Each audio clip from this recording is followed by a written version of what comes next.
Eu vou tomar duas porções bíblicas para tratar nessa noite, um pouco próximo do tema que os irmãos estão trabalhando. Talvez o que eu vá dizer tenha muito a ver com uma base do que os irmãos estão explorando nesse período de aniversário, a comunhão dos santos. O primeiro texto está em Números capítulo 10, verso 29. Números 10, 29. Vou usar a Bíblia que os irmãos têm de aniversário. O pastor e a igreja me concederam de ter este exemplar. Disse Moisés a Obabe, filho de Reuel, o midianita, sogro de Moisés: estamos de viagem para o lugar que o Senhor disse dar-vo-lo-ei. Vem conosco e te faremos bem, porque o Senhor prometeu boas coisas a Israel. Eu queria que ficasse subjacente na sua memória e no seu coração essa frase de convite: vem conosco e te faremos bem. Desde 2009 eu tenho pregado no aniversário da igreja, nossa lá, partindo dessa frase. Vou usá-la aqui também, conjugada com outro texto e uma outra ideia. Mas me encanta essa ideia para a caminhada da igreja, para a sua estada entre as pessoas, que ela tenha essa palavra para as pessoas: vem conosco, te faremos bem. A outra palavra está em Lucas capítulo 6, verso 36.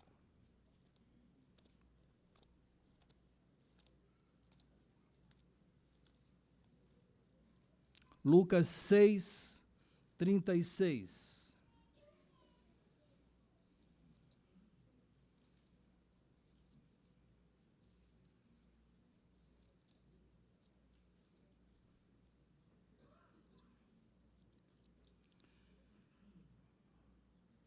Sede misericordiosos, como também é misericordioso vosso Pai. Mais uma vezinha. Sede misericordiosos, como também é misericordioso vosso Pai. Amém. Por isso, proponho que a palavra dessa noite tenha como título uma expressão bem simples: vem conosco, te faremos bem. Moisés está saindo do Sinai, onde havia passado 11 anos, a caminho de Cádiz, iniciando pelo deserto de Parã. E Moisés vai entrar num caminho que talvez ele não conhecesse tão bem, já que havia estado mais tempo lá no Sinai. E ele resolve convidar o seu cunhado, chamado Obabe, para que o acompanhasse e talvez fosse uma espécie de guia com ele na caminhada para a terra. A convivência deles demandava bastante tempo, desde lá da casa do seu sogro Reuel, ou Jetro, sogro de Moisés. Tudo indica que Obabe aceitou essa caminhada junto. Pelos textos de Juízes 1,16 e 4,11, depreende-se que Obabe seguiu. Aliás, em 4,11, Obabe é chamado de sogro de Moisés, mas a palavra hebraica tem essas duas ramificações, cunhado e sogro. Na verdade, era cunhado. A atitude de Moisés podia parecer que devesse ser um tanto reprovada, já que o texto bíblico diz frontalmente: a arca da aliança de Jeová ia diante deles para lhes buscar um lugar de descanso. A orientação já estava por ali, a arca seria a condutora, Deus de alguma maneira usaria aquele instrumento para guiá-los. Mas Moisés prefere tomar uma atitude de precaução, usando o conhecimento de Obabe e do parentesco, isso os aproximou. Moisés entendeu que as duas coisas, poder de Deus e a sabedoria dos homens, a sabedoria humana, seria bem conjugado, não deveria ser necessariamente algo excludente, mas podia reunir. Acho muito interessante essa imagem produzida por este convite de Moisés a este homem que era temente a Deus, temente a Jeová. Tenho uma interrogação meio especulativa sobre até onde foi tão bom para Obabe aquela convivência no meio de um povo que estava ainda se acostumando com a direção de Jeová e algumas vezes foi um tanto rebelde, mas não nos pertence isso. Aliás, a respeito de Jetro, Reuel, o pastor Mesquita assim se refere. Reuel ou Jetro era sacerdote de Jeová e exercia seu ministério para nós ignorado, como o de Melquisedeque no templo de Serabide. Nesses últimos dias que os irmãos estavam se preparando para hoje, data exata do aniversário da igreja, e os outros festejos, certamente os irmãos passaram por pessoas e convidaram para vir à igreja. Eu acho que bem poderia ser essa palavra, vem conosco no nosso culto, nós faremos bem. A igreja tem uma mensagem de bem, uma mensagem de paz, e vem conosco é algo que certamente nesses dias os irmãos fizeram. Prova é que o templo está cheio, certamente com alguns visitantes também. Penso que podemos iniciar uma caminhada de reflexão sobre o que temos a oferecer a quem venha somar conosco. O que o irmão, a irmã pode oferecer a quem entra aqui para caminhar com os irmãos, para caminhar com a igreja. O que foi oferecido nesse ano que passou? O que os irmãos estão sonhando oferecer nesse ano novo que está chegando desde já? A grande atração da igreja primitiva não era tanto, talvez, a eloquência dos seus pregadores, mas o modo de viver dos cristãos, que deles se dizia: vede como eles se amam, diziam os pagãos admirados a respeito da convivência da igreja. Verdadeiramente o Espírito Santo no Pentecoste criou uma nova comunidade, um novo Israel, a igreja. Nessa quarta-feira, no culto passado, precisei tratar do encontro desse anônimo Ananias e Saulo, recém-convertido. E disse que se pode entender que a igreja cristã talvez deva a oração de Estevão, a sensibilização no coração de Saulo, ainda raivoso. Mas quando Ananias vai, por ordem do Senhor, encontrar-se com Saulo, e essa é uma caminhada difícil, note que Saulo era um perseguidor, difícil, duro, que lhe havia levado muita gente a muito sofrimento e até mesmo à morte, e Ananias está em casa, certamente, quem sabe, não era culto naquele dia, não é? Vamos imaginar o nosso contexto, e ele está em casa quieto, certamente meditando em alguma coisa, e o Espírito de Deus fala: olha, sai da tua casa, sai daí, e vai se encontrar com fulano, que está em tal lugar assim. Eu, Senhor? O Senhor não tem outro para mandar, não? Esse homem tem assolado todo mundo, eu estou quieto aqui, e eu estou até feliz porque ele ainda não me achou para me perseguir, e o Senhor me manda lá, falar com ele lá, não tem outro, não podia ser outro, Senhor. Ananias sai do seu canto e vai. Não sei que distância tinha, Saulo estava na rua direita, era a rua principal de Damasco, uma grande cidade, não sei se ele morava na periferia, se precisou pegar algum BRT para chegar lá, não é?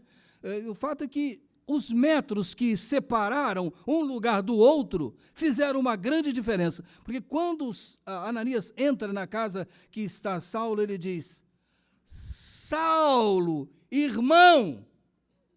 Essa fraternidade marcou a igreja, deu vida e nos dá esperança de, a despeito das lutas que tivermos de passar, precisamos nos abraçar como fulano, irmão.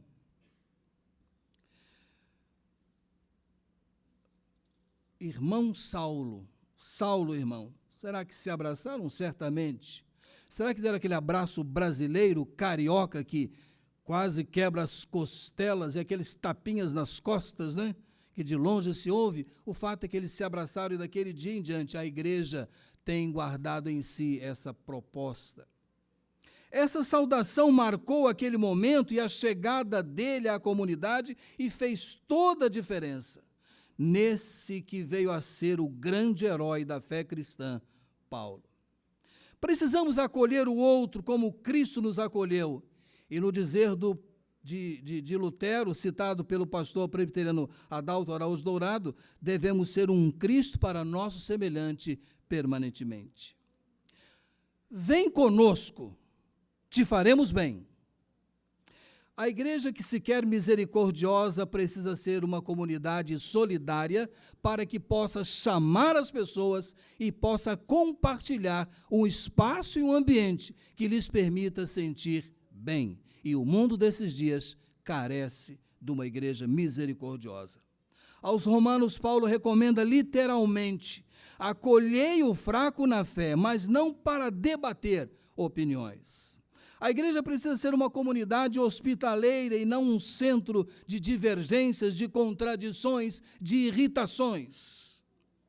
Paulo, com certeza, foi grande intérprete de Jesus, tornando a teologia de Jesus praticável pela igreja. Mas se nos reportarmos ao episódio daquele homem que jazia junto ao poço de Betesda, de João 5, seremos levados a refletir sobre a relevância de nossa vivência, essa que precisa ter cuidado e zelo com todos os caídos que vão resvalando e nós vamos encontrando pelos caminhos da vida. O nosso texto mostra um homem que, aquele texto de João, um texto que estava há 38 anos ali, por 37 ele esperou e no fim ele é ajudado pelo Jesus. E Jesus faz a pergunta bem simples, bem óbvia: queres ficar curado? Bem que poderíamos fixar aqui a imagem da igreja que somos e devemos ter esse lugar de exercício da cura, da misericórdia, do companheirismo, da solidariedade, da convivência, da aceitação. Como nessa história, a igreja acolhe centenas de pessoas enfermas do corpo e da alma. E algumas dessas pessoas estão, quem sabe, há tanto tempo. Quero dizer, há muito tempo. Ao menos para aquela pessoa que era necessitada, a sua necessidade parece ser sempre a maior. Sempre que lidamos com as pessoas em estado de sofrimento, elas parecem que não veem mais nada a não ser o seu próprio sofrimento. E precisamos ter muita paciência para ajudá-los. Alguns vêm e vão, filiados ou não à igreja, e nunca são curados.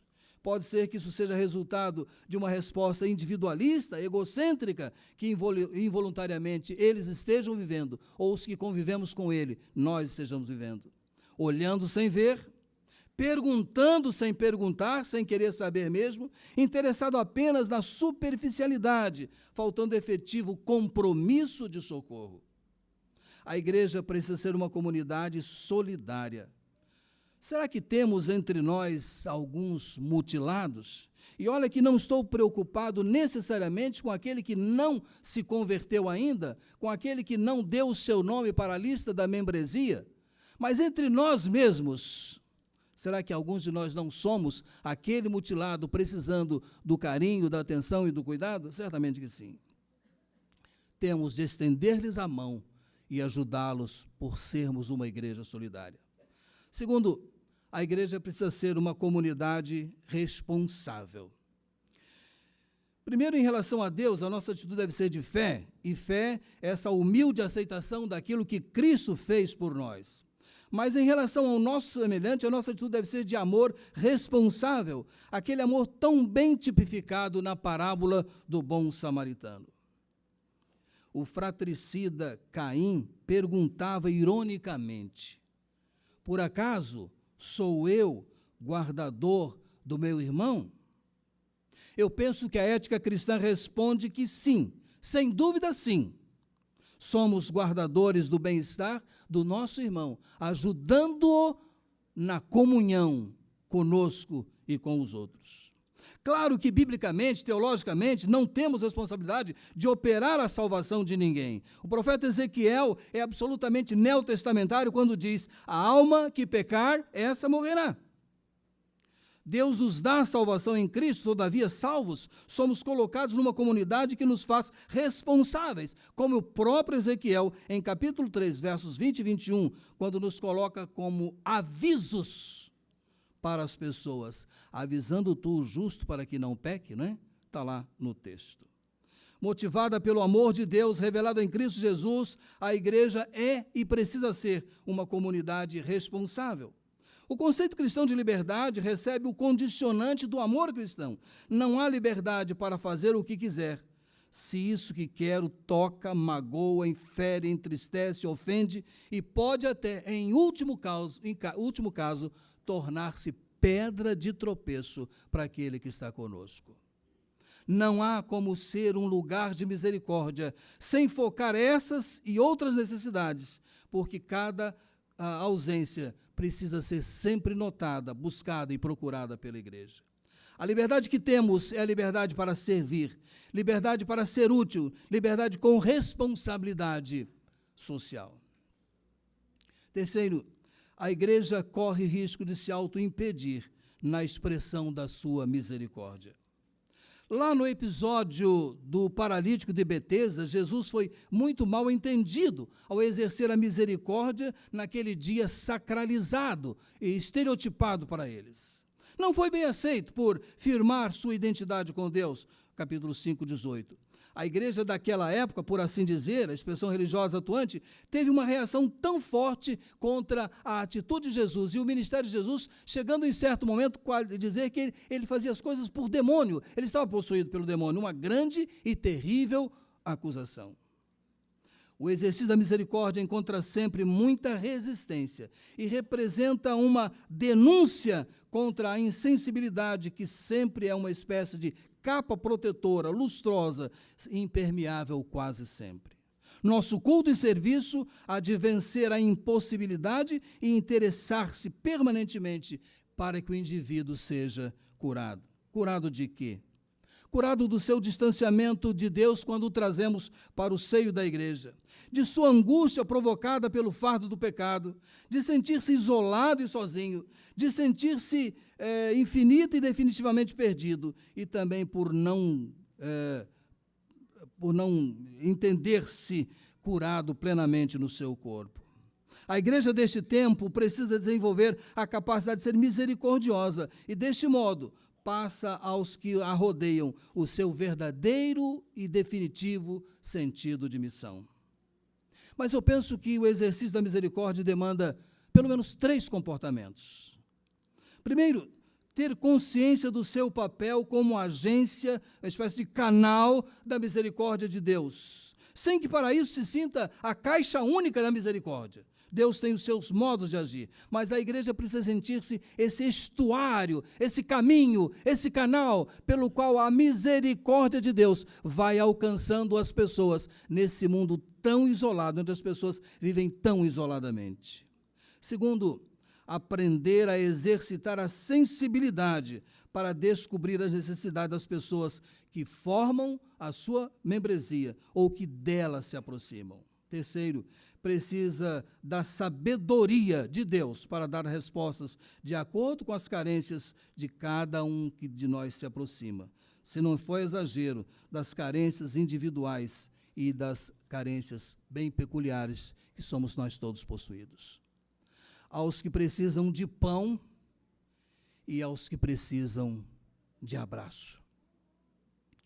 Como igreja, precisamos tomar consciência de que, ao exercer misericórdia, encontraremos resistências, mas como Jesus nos deu exemplo, tendo amado os seus, amou-os até o fim. E para mim esse até o fim não quer dizer exatamente um tempo cronológico quando ele estava vivo. Amou-os completamente até o mais interior de cada um. Amou com a peculiaridade que cada um tinha. Amou-os plenamente. Num tempo quando ele estava terminando na cruz, mas amou-os integralmente. Eu quero concluir com 2 perguntas bem semelhantes. Estamos começando, os irmãos estão começando um ano novo, amanhã já é o primeiro dia do 53º aniversário. O que podemos propor? O que se pode pactuar? Nos tempos mais atrás um pouco, os congressos, quase sempre no tempo que se fazia ainda o caderninho do congresso, lá atrás tinha uma página, quase todo programa de congresso tinha isso.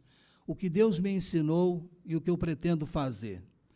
Eu reclamei com a juventude da igreja que, quando meu pregador não apareceu no dia do encerramento lá, no pré-congresso, coitado, ficou preso no trânsito, e na hora da pregação, o dirigente, e agora passamos a palavra ao nosso pastor. E agora faz o quê?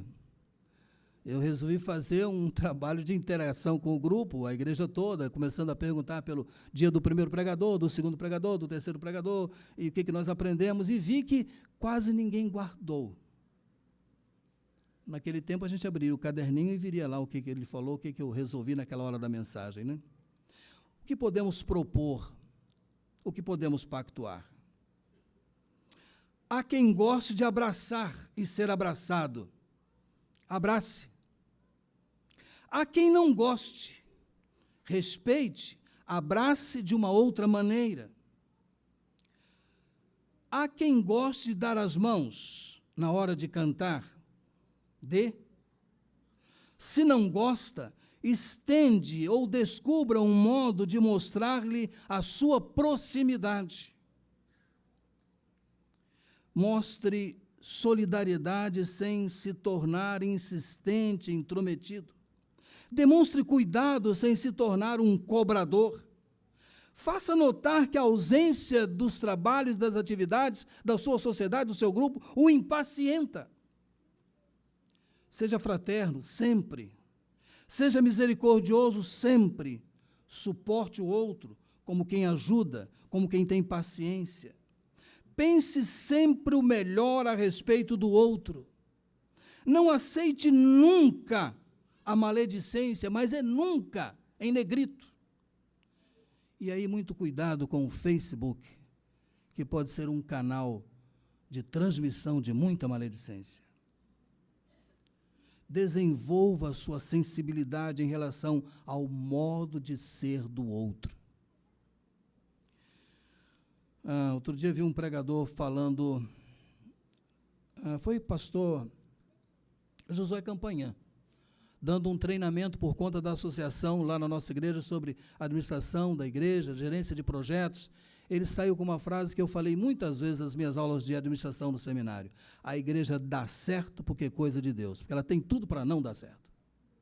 Somos heterogêneos, diferentes, procedemos de lugares diferentes, de culturas às vezes diferentes, de etiologias diferentes, e sentamos no mesmo banco, e conversamos, e somos irmãos, e estamos no mesmo... Isso é coisa de Deus. Pois bem, no meio dessa diferença toda com a qual nós nos constituímos, sejamos sempre fraternos. Mostre vontade de apoiar. Seja educado, cordial sempre. Lembre-se que o outro tem personalidade própria, origem própria, experiência própria e tem o seu próprio time. Um dia um diácono me viu muito nervoso porque uma determinada coisa no outro pastorado não estava saindo muito certo, as pessoas não estavam compreendendo o que eu achei que tinha explicado tão bem. Ele botou a mão no ombro e disse assim: pastor, o senhor já sabe. Eles precisam aprender. E eu botei a cara de vergonha por estar tão impaciente, por tão pouca coisa. Logo aprenderam a fazer o que eu estava tão preocupado naquela altura. Cada um tem seu tempo próprio, seu time próprio. Lembre-se que crescimento é individualizado, cada um tem o seu modo. Seja amigo sempre, irmão em qualquer circunstância. Especialize-se em ser agente da misericórdia. Considere a Bíblia, eu tenho aqui algumas citações bem conhecidas dos irmãos. Provérbios 17, 17. Será que alguém sabe de cor? O amigo ama em todo o tempo e para a angústia nasce o irmão. Provérbios 27, 10. Não abandones teu amigo, nem o amigo de teu amigo, nem o amigo de teu pai. Nem mudes para a casa do teu irmão no dia da tua adversidade. Interessante isso, né? Eu estou vivendo a minha crise e eu vou me instalar na casa do outro, porque eu estou precisando. Não é bem isso que se fala. Mais vale um vizinho por perto do que um irmão que está longe. Como se afia o ferro com o ferro, assim o amigo afia seu amigo. O texto precioso de Mateus 5, 7 das bem-aventuranças. Bem-aventurados os misericordiosos, pois alcançarão misericórdia. João, naquele texto, quando a mulher é levada à presença de Jesus, e ele não a condena. Ele diz, ela diz para ela, ninguém te condenou? Ninguém, Senhor. Disse então o Senhor Jesus, nem eu te condeno. Vai, não peques mais. Está tudo resolvido. Sigamos, irmãos, para um ano novo. Mas de que modo? Vem conosco. Te faremos bem. Amém.